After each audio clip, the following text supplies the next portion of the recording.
Hi, Gerauld. If I may be honest, it's been actually very challenging managing three kids of different age groups. So, specifically 16 months, 6 years old, a preschooler, and a primary two, 8 year old. So, I'm wondering how can I manage or align myself better with my children? DISC activity with you, I've realized that I am dominant active. Yeah, and my kids they're very high energy, yes, but then I've noticed that one child is probably needing more instructions. He's very black and white. Sure. And I have another child who's super fluid, so he's a little bit of an opportunist. Which quadrant we are in is really dependent on the situation.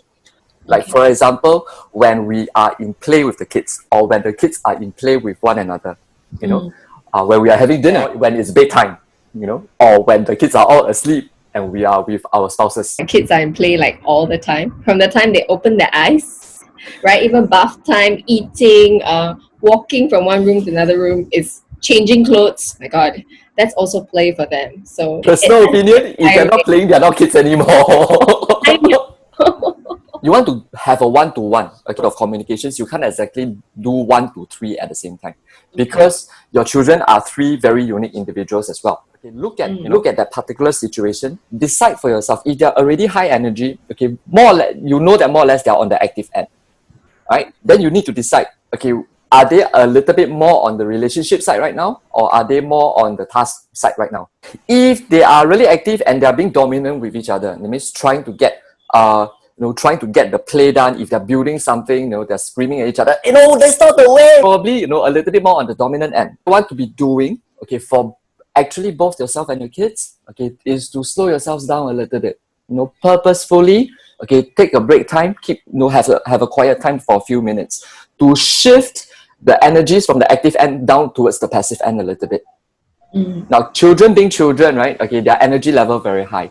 So you need to be managing their energy first before they can even get any input, from in the form of instructions from their parents.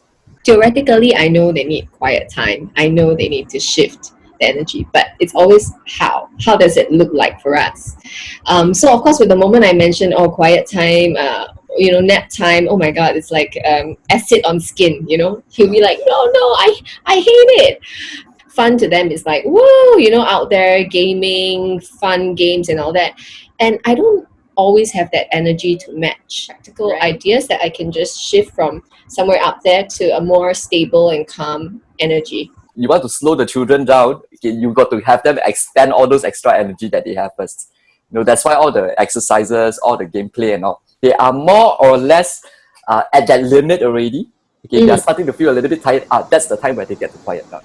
But what if I have no mood to be fun and engaging at that point in time? But I do need them to expand. Physiological perspective, right? Their brains are working a lot faster than the body, and therefore they cannot sit still, they cannot focus. And if we keep them still, more likely they will explode and burst out, into tantrums, into some other form of undesirable behaviors. That when you feel that you need to go and move a little bit, you move. It's perfectly okay. All I ask is you tell me first. Me for permission, at the appropriate time, I'll let you go and expand the energy. You'll test, okay, the lines, okay, to see whether I am a person of my word, okay, and if I have any gray areas that they can explore and exploit. If let's say HBL, right, okay, just before they sit down for a module, go play with them, okay. If I'm too tired as a parent to play with them, get them to run around in the living room, bounce around in the living room, rough house, if we don't exactly have that space,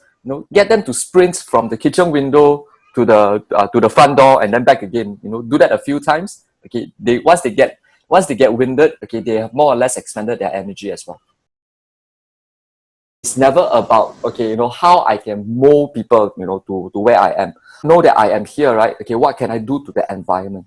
If it's not okay, can I do something about it? Can I shift to another quadrant or rectangle that will support in getting communication across in a way that they will understand?